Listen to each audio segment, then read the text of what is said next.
Hey, what's up guys? Welcome back to another episode in the Kotlin series. Now I'm going to teach you guys about function parameters and how to return values from functions.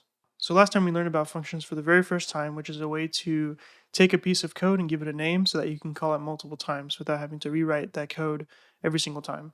We learned it has a lot of great benefits like making your code more reusable, more clean, more organized. It's a great thing overall. There's more things that we can do with functions though, such as parameters. And a parameter is a way for a function to accept input. So if we just make a basic function like function greet user, we can have this function print out a message like hello Bob, right? So that's our function, and then now we could call this function by just doing greet user just like that, and we can call this wherever we want as many times as we want, which is awesome. So let's run this. So here we go, we get hello Bob, hello Bob, hello Bob, and hello Bob. So the point of functions is to make your code more reusable. It would be more useful if this function here can actually accept a name as input instead of having it hard-coded as Bob, because then you can now use the function for any name that you want to greet. To do that, you can add a parameter to your function definition here. It's very similar to a variable, but it only exists inside the function. So we could have something like name. So this will be the name of the parameter, and then you do a colon, and then you specify the data type of the parameter that the function should expect. So this could be a string, for example, because it's a name, so a string is the most fitting data type. And what this will do is now anytime you call the greetUser function, you have to pass in a name. You can see above that these are now red because they do not have the name being passed in, so we could fix that in a second. So since that name is being passed into the function when you call it, you can now use this as a variable within the function. So we could replace Bob with name, for example. So now it'll use whatever name you actually pass in, okay? So let's test this out. We'll do Cody. You can also see that we get this nice little hint here that tells you what the parameter is that you're supposed to be passing in. So let's run this now. And look at that, we get hello Cody, perfect. One cool little trick that you can do is whenever you're trying to call a function and you're not really sure which parameters you need to pass in, you can do Control P, and this will bring up a list of all the parameters. So we need the name parameter, so we're gonna pass in Billy. Billy Bob, there we go. So we get hello Cody and hello Billy Bob, okay? So now we've taken a function that is hard-coded to say hello to a specific name and made it more dynamic and more reusable by accepting any name that you pass in when calling the function. Really cool, right? Let me show you another example. So we can do function add numbers. So for this, we can have it add two numbers by doing, we'll say num1, and we could say this is an integer, and then num2 is another integer. As you can see here, we can pass in multiple parameters to our function definition. We just need to separate them by a comma. So now inside the function, we can do whatever we want with these two variables here. So we do something like val sum is equal to num1 plus num2, and then we could print out the sum of num1 and num2 is sum, like that. So now to call this function, we can do add numbers and then pass in 4 and 5. If this is not popping up, then again, you can do Control P. So wherever you're clicked, it'll tell you which one you need to put. So if we're in this first slot here, we need to pass in number 1, but if you move over, it now highlights number 2, so that's the one that we need to pass in, okay? So if we run this now, it should print out the sum of 4 and 5 is 9. There we go. Nice. So now let's talk about returning values from a function. Returning simply means that a function can give a value back to you. So this is useful for functions like this one here, where we're doing maybe a calculation, and we want to give the calculation back instead of just printing it. Because for example, you may want the function to just do the calculation, not print it out. And then you could give the sum back to whoever called the function, and they could choose what they want to do with that sum. They could print it out, they can use it for some other calculation, something like that, okay? So the thing that we would want to return from this function would be the sum, and since we're adding two integers together, this should also be an integer. So int would be the return data type of this function, right? So to specify that, we go to the end here, do colon, and then do the data type, which is int. So now we have told it that the add numbers function will accept two inputs, the number 1 and number 2 parameters, which are ints, but the function should also return an int as well. So to return something, you can go to the bottom here, or wherever you want to do it, and do return sum. So what this is doing is taking the value within this variable here and returning it from this function here. So now wherever this function is called, you can take that value and put it into a variable like that. And we could take this and move it here, and we could say, we'll just hard code these ones. So 4, 5, and then sum. So now just to recap, this function takes in two parameters, num1 and num2. It's also expected to return an integer or an int. And so we're doing our calculation here, num1 and num2, storing it to the variable sum, and then returning it. So we're taking the value of that variable and just giving it back. So now wherever this function is invoked or called, we can take the value that's returned and do something with it, like store it into a variable. Or if we want to, we could just directly print it out. It's really up to you what you want to do. So we could do that, for example. if you don't want to have to store it in a variable. So let's run it now. There we go. So we get the sum of 4 and 5 is 9. Something else that you can do is simplify this. So right here, we're doing our sum operation. We're calculating the addition of these two variables here, and then we're storing to this variable here, and then immediately returning it.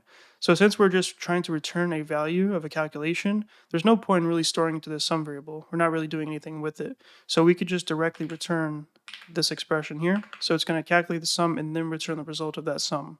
So that just simplifies it a little bit for us. So when you have a function that returns a value, like an integer, for example, you can use it as if this was the value itself, because we know that this is going to return that integer. So that's why we're able to just use it directly inside of this expression here. You can store it in a variable, you can use it in a different calculation. So just as a quick example here, we could make another function like, we'll just make a dummy function like, I don't know, we'll call it dummy, okay? And we'll call it sum int. I'm doing this to illustrate to you that what you can actually do is take the result of this function here and pass it into another function. So we can call the dummy function, and we can pass into the dummy function parameter the result of a different function. And this is perfectly valid because we know add numbers returns an integer, and we know dummy accepts an integer, so we can just pass it in directly. So now if we run this, it should print out potato and then 9. And it does. Perfect. Now, this may be obvious, but it's also important to mention that you need to follow the data type requirements. So you cannot pass in a double to this function, for example, because it's expecting an int. And also you cannot return a double from this function because it's expecting an int to be returned, okay? Whatever types you specify must be the ones that you actually return or pass in for a parameter or the return type, okay? So I'll just give you guys another example here so that you understand this as best as possible. Let's just make another function. We'll say check age. We're going to have an age parameter, so age is int, and this is going to return a boolean, a true or false value. And what we're going to do is make it do if age is greater than or equal to 18. What we're going to do is return true, like that. Otherwise, if the age is, oops, I put 19. Otherwise, if the age is not greater than or equal to 18, what we can do is return false. So now we could use this in a program. So we could say something like val age is equal to, I don't know, 5. And we could say if check age, if this returns true, we know that this function returns true. If that's the case, then we could say something like you can enter the club. So we know that if statements expect a true or false value, a boolean, and we also know that this function that we define returns a boolean, so we can use it directly in an if statement like this as our condition. So, but in terms of this function that we defined here, there's actually a few ways that we can simplify it. One thing about return is that it's kind of like a break statement within a loop, for example. If you break out of a loop, it's just going to kill the loop essentially. Within a function, if you return, it's not going to execute anything else after that. So if we were to print, potato, this is called unreachable code, as it says here, because if it ever returns true, it won't get to this point. So there's no point in having that there. So with that said, we don't even need the else here, because if it actually gets to this point where this is true and it goes inside of here, it's just going to return. So an else is not needed. So we can just directly return false. But also, since we're just checking a condition here, age is greater than or equal to 18, we could simply return age is greater than or equal to 18, just like that, okay? So there's a lot of small nuances with functions, as you can see, but overall it's pretty simple to understand, I hope. And the more we actually use them, the more you'll understand all the nuances, okay? Like simplifying your functions in various ways. But as long as you understand what parameters are, how you can specify them, how you can use them, and also how to return values from functions, you can make your programs even more complex and do really cool things. So I'll give you guys one more example because I really want to make sure you guys understand this. So I'll make a process user function. We're going to have this function accept a string name and also an age integer, okay? So now we're going to say processing user, and then we're going to print their name. And now we're going to say something similar to what we just did. We're going to say age is less than 18. If the age is less than 18, then we'll say print line user is underage. And then otherwise, if the user is not less than 18, then we could say adult user processed. So this is useful for, I don't know, like a gambling website or something like that, whatever you want to use it for. But yeah, you take in a name, right, as a parameter, you print it out, but then you also use the age parameter that you're expecting, and you check to see if that age is less than 18. If it is, you run this code. Otherwise, you run this code, right? So we could do something like val name is equal to Bob, and then we could have age is equal to 16, and then we could do process user, name, and age. There we go. So we get processing user Bob and user is underage because they're less than 18. So one thing that you can do is with a function that doesn't actually return anything, you can actually still call the return keyword that I just told you about. So you can do return here, for example. And so like I also just told you, this is very similar to break, right? Break is breaking out of a loop. Return is another way of breaking out of a function. So we're not returning any value, but we're still returning out of the function. So anything that follows the statement here will not be run. So one way that we can simplify this is just take this code here and do that.